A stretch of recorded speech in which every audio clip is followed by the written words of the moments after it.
তো গাইস আজকে বুঝবেন যে ছুটির দিনেও মানে কোনো রেশ বলতে কোনো কিছু নাই। ছুটির দিন আরো কাজ থাকে বেশি। এই যে দেখতে পারতেছেন মানে আমার ছুটি গেছে, কালকে গেছে, তো আজকে ছুটি হলো। পিছনে যে ক্যামেরাম্যান রিপন ভাই তার হলো আজকে ছুটি। তারপরে যে সাগর ভাই দেখতে পারতেছেন তার আজকে ছুটি। আর ডিউটি চলমান আছে বর্তমানে।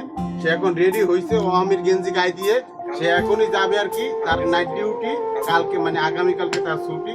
আর এই যে রুহুল ভাই দেখতে পারতেছেন, রুহুল ভাই আইছে মানে কিছুক্ষণ আগে। সে এখন নিজের কাজ নিয়ে ব্যস্ত। হ্যাঁ, তার নিজের কাজ করতেছে। তো আজকে মানে ছুটি তো তাদের দুইজন কাটাইছে। তো কাটানোর পর জিজ্ঞাসা যে তার ছুটিটা কিভাবে কাটলো, আজকে কিভাবে মানে কাটতেছে, সারাদিনে কিভাবে মানে কিরকম কাটাইলেন ছুটি? ভাই কি বলবো, ঠিক আছে, বেডের অবস্থা, আপনার জামা কাপড় ধুতে হয়েছে, রান্না করতে হয়েছে, এই যে এইগুলো গুছানি লাগছে, নিচে গুছানি লাগছে। এখন আমার গোসল করতে হবো, হাত মুখ ধুতে হবো, গোসল তাড়াতাড়ি করতে হবো, খাওয়া দাওয়া করতে হবো। মানে আমার মানে ডিউটির চেয়ে মানে ছুটির দিনে আমি দেখা যাইতেছে যে কাজের মানে কাজটা আরো বেশি থাকে আপনার।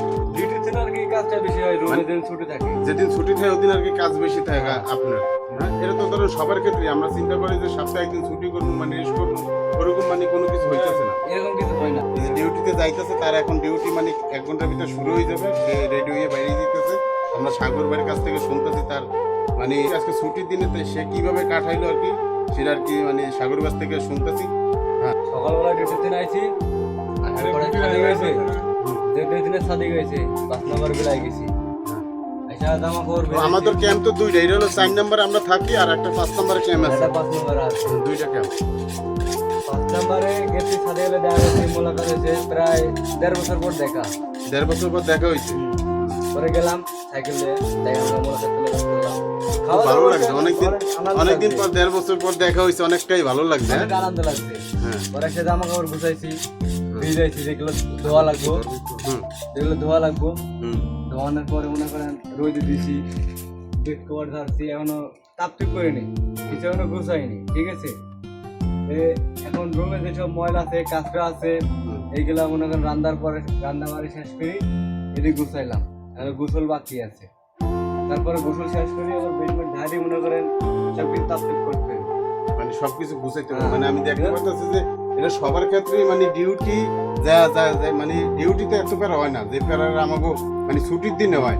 ছুটির দিনে যে পরিমাণ আমাকে প্যারা হইতেছে মানে কাজ কাম নিয়ে এটা আর কি বেশি। জামা কাপড়, বেড তো প্রতি সপ্তাহে আমাকে মানে ক্লিন করতে হইবে, না হলে তো ছারপোকা। এরা তো যারা বিদেশে থাকে তারা তো অবশ্যই জানে যে প্রতিদিন মানে প্রতি সপ্তাহে একদিন হইলেও মানে এই যে বেড গুলো দেখতে পারতেছেন, এই বেড আর কি মানে ক্লিন করতে হয় আর কি। না হইলে ধরেন ছারপোকা থাকে, রাত্রে ঘুমানো যায় না। এই বিদেশের সবচেয়ে বড় জ্বালা হইলো এই যে ছারপোকার কামড়। মানে এই ছারপোকার কামড় হইলো মানে খুব মারাত্মক। এরা প্রতি সপ্তাহের মতো সাফ করে। এই যে সাগর ভাই তার বেড কাভার সব মানে ই করে দিয়েছে। আর দেশের অনেক ভাই বন্ধুরা ভাবে কি জানেন, যে ভাবে এইটাই যে বিদেশ গেছে যাই ওরা ভুলে গেছে। আসলে ভুলে নাই, পরিস্থিতির কারণে আর কি ভুলে যাওয়া লাগে। যে এরকম এই যে আজকে ছুটির দিন মানে শরীরে একটু বিশ্রাম দেওয়া দরকার, কিন্তু ওইরকমটা আর কি হয় না। এই যে দেখা যাইতেছে যে আমার কাপড়, বেড কাভার, বেড ক্লিন করা, এই যে রান্না বাড়া, তারপর বিভিন্ন ধরনের কাজ কাম থাকে, অতটা সুযোগ হয় না। তো আজকে তো সাগর বাড়ি থেকে আমরা সবকিছুই শুনলাম, এটা হলো সবার কাছ থেকেই হয়। হ্যাঁ, তো এই হলো আমাদের মোটামুটি প্রবাদ জীবন। তো সবাই আমাদের জন্য দোয়া করবেন, আর সবার জন্য দোয়া রইলো, আর ভিডিওটা শেয়ার করে দিবেন। সাগর ভাই আপনি কিছু বলবেন নাকি? তা তো অবশ্যই একটা কথা বলি, খালতো ভাই, মামতো ভাই, সাদিক, তত আছো ভাই বোনদের, বিদেশ আসো, আসার পরে বুঝবা যে বিদেশ কত ক্লান্তি। সবাই তো মনে করে টাকা কামায় লাখ লাখ, এরকম মানুষ ভাবে, ঠিক আছে। কিন্তু একটা কথা বলি, যতক্ষণ বিদেশ আসবো না, ঠিক আছে, ততক্ষণ বুঝতে পারবো না যে বিদেশের কতটুকু শান্তি, কতটুকু পরিশ্রম, কিরকম জিনিসটা অনুভব করতে পারবো না। যেহেতু আমরা আছি, জিনিসটা আমরা অনুভব করতে পারি, ঠিক আছে। তো আমাদের ডিউটি করা লাগে, কোম্পানির রুল অনুযায়ী লাগে, রান্না লাগে, খাওয়া লাগে, ঘুমানো লাগে, ঠিক আছে। আমরা মনে করেন সেফটি বুঝি, আর দেশের মানুষ ভাবে কত না সুখী আছে। একটা যদি ভালো একটা ছবি পোস্ট করি, কত সুখী আছে, কত আনন্দ আছে, কত মোটা। আমরা তো আর কষ্টের পোস্ট দিতে পারি না, হাসি একটা পোস্ট দিই, ভাবে যে আমরা আসলে মানে কতটা সুখী আছি এই জায়গায়। কিন্তু কষ্টের ওইটা তো আমরা কোনো মানে কারো কাছে অনুভব করতে পারতাম। এই জন্য বলি যে খালতো ভাই, মামতো ভাই, ফুফাতো ভাই, আর চাচাতো ভাই, যত ভাই বন্ধু আছো, বিদেশ আসো, আসার পরে সবাই